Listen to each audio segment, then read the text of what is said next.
창세기 11장에서는 바벨탑 사건이 기록되고 있고 또 셈의 족보가 기록됐습니다. 노아 홍수 후에 이스라엘의 그 모든 하나님의 백성들이, 노아의 후손들이 이제 땅에 번성하게 되었습니다. 그런데 그들이 이렇게 번성하면서 하나님의 은혜에 대해서 잊어버리고 또 하나님 중심으로 살지 못하는 일들이 또 나타났습니다. 그 중에 하나가 바벨탑 사건입니다. 온 땅의 언어가 하나요 말이 하나였더라. 말이 이렇게 하나여서도 지역적으로 이렇게 멀리 떨어지면 사투리가 생기죠. 우리나라에도 보면 그 옛날 같이 교통수단이 발달하지 못한 상태이기 때문에 제주도 말이 틀리고 본토 말이 틀리듯이 이렇게 사투리가 생기는데, 그것도 그렇지만 이제 그런 상황 속에서도 그 당시에도 모두가 언어가 하나였더라는 거죠. 모든 사람들이 다 노아의 가족으로 출발했기 때문에 언어가 하나였겠죠. 그 당시는 그런 어떤 문자 시대가 아니고 다 구전 시대이기 때문에 말로 전달되지는 그런 시대입니다. 그런데 그들이 이게 번성하며 나가다가 시날 평지에서 벽돌을 가지고 만들어서 그 다음에 역청으로 진흙을 이제 대신하고, 그래서 성읍과 탑을 건설하도록 해서 탑 꼭대기에다가 우리 이름을 내차. 그래서 그렇게 세워지는 탑이 바벨탑이었습니다. 물론 인간의 문명을 자랑하고 인간이 이렇게 하는 것은 별 문제 없다고 생각할 수 있지만은, 그러나 하나님의 은혜를 버리고 또 하나님을 대적하는 그런 문명이 된다는 것은, 그것은 아주 좋지 않은 거죠. 바로 이 바벨탑 사건이 바로 그런 것이었어요. 하나님의 은혜로 우리가 이같이 살았습니다.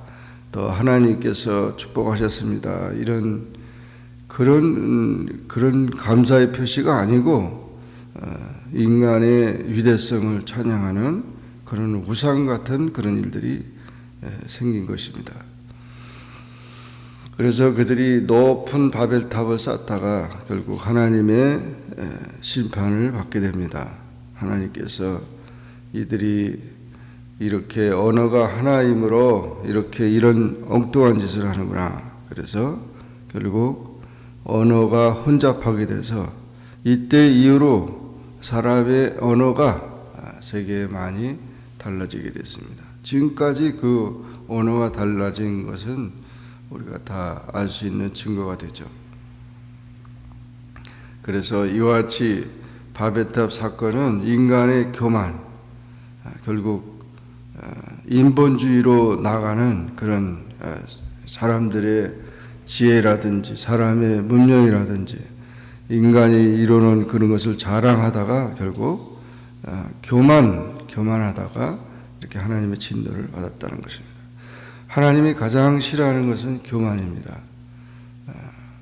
그래서 자기의 근본을 알고 또 우리의 그 모든 삶이 하나님의 은혜로 산다고 하는 사실을 고백하는 것이 신앙이고 겸손입니다. 그래서 신앙인은 결국 그렇게 하나님의 은혜를 날마다 그 은혜를 감사하며 찬양하는 삶입니다. 그런데 그 하나님의 은혜를 버리고 찬양하지 않고 인간의 업적이나 다른 우상을 자랑하는 자는 교만한 자고 그 역할을 마귀가 한 것입니다. 그래서 마귀와 같이 그렇게 행동하는 것을 하나님 가장 싫어한다는 거죠.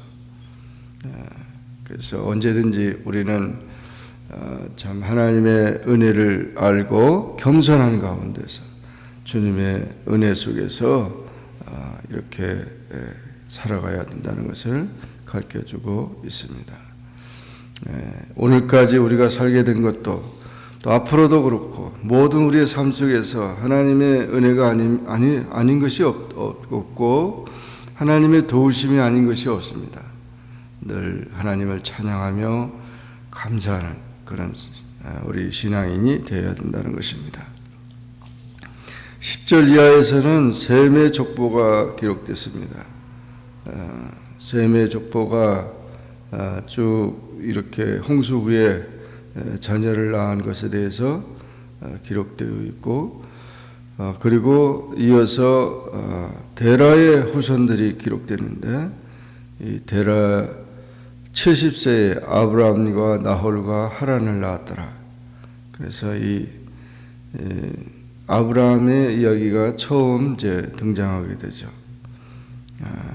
그러면서 이 데라의 후예들이 하란에서 살게 되고 가나안 땅에 이제 아브라함이 들어가면서 가나안 시대가 열려지게 되었습니다. 근데 이 셈의 족보의 특징을 쭉 보면은 사람들의 홍수 후에 사람들의 수명이 짧아지고 있다는 것입니다. 가장 길 때는 그 무드셀라가 이제 1000살까지 이렇게 가까이 됐었는데, 그런데 홍수 후에 인간의 수명은 이제 500세 미만으로 떨어지게 됩니다. 그래서 거의 이렇게 보면 평균 수명이 쭉 기록이 되어 있어요.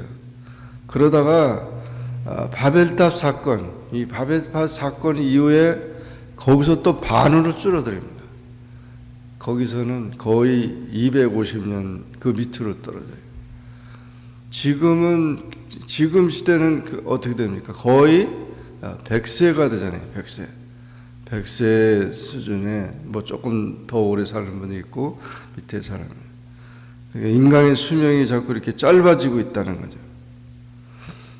짧아지고 있다는 것은 그런 것들을 우리가 여기서 보게 됩니다. 아무튼 우리가 이 살아가면서 하나님의 은혜로 우리가 산다고 하는 사실을 매일매일 고백하는 것이 참된 신앙입니다. 주님의 은혜에 대해서 감사하면서 또 하나님을 섬기는 그런 삶이 되어야 된다는 것입니다. 오늘도 우리는 이 말씀을 기억하고 주님 감사합니다. 오늘도 생명 주심을 감사합니다. 오늘도 하나님의 은혜 가운데 살게 하시니까 감사합니다. 모든 우리 인간들이, 모든 사람들이 겸손히 하나님의 은혜에 대해서 감사하며 찬양하는 그런 삶이 계속 진행되면서 주님이 베푸신 그 은혜를 쏟아버리지 아니하고 다 누리며 살아가는 그런 삶이 되기를 주의 이름으로 축원합니다. 기도하겠습니다. 주님 감사합니다. 주님의 은혜 가운데 주일을 지내고 또 한 주간의 삶을 인도하여 주셔서 감사합니다.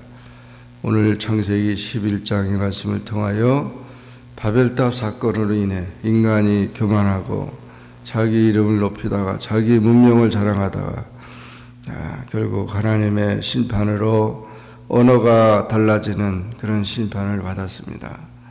아버지 하나님, 오늘날도 인본주의가 강하고 모두가 다 내 노력이요, 내 자랑이요, 내 민족이요, 이기주의와 우월주의로 나가고 있는 이런 과학 문명의 그런 시대 속에서 이 우리의 모든 삶이 참 잘못된 우상에 이끌릴 수가 있습니다. 주님, 언제나 인간은 하나님을 경외하고 또 하나님을 섬기면서 행복을 발견하는 그런 삶인 것을 깨닫게 하시고 항상 이 죄인들을 구원해 주시고 하나님의 사랑으로 돌봐주신 은혜 감사하면서 찬양하며 살아가는 우리의 삶이 될 수 있게 도와주시옵소서. 교만하여 마귀와 같이 그렇게 가정에서 또 사회에서 모든 데서 마귀 역할을 하다가 멸망받는 자, 심판받는 자 되지 않게 하여 주옵소서. 우리 어리석은 인생의 삶이 결국 하나님의 축복을 이렇게 감하게 되고 또 오래 살았던 우리 인간이 또 이렇게 이제 모든 수명이 짧아진 것처럼 우리의 모든 축복이 감화해지지 않도록 하나님께서 저희들을 인도해 주시고 하나님의 사랑 안에 살아갈 수 있게 도와주시옵소서. 오늘도 우리 성도들의 삶을 지켜주시고 오늘도 주님의 은혜 안에 살게 하여 주옵소서. 예수님의 이름으로 기도하옵나이다. 아멘. 하늘에 계신 우리 아버지여, 이름이 거룩히 여김을 받으시오며 나라에 임하옵시며 뜻이 하늘에서 이룬 것 같이 땅에서도 이루어지이다. 오늘날 우리에게 일용할 양식을 주옵시고 우리가 우리에게 죄 지은 자를 사하여 준 것 같이 우리 죄를 사하여 주옵시고 우리를 시험에 들게 하지 마옵시고 다만 악에서 구하옵소서. 내게 나라와 권세와 영광이 아버지께 영원히 있사옵나이다. 아멘.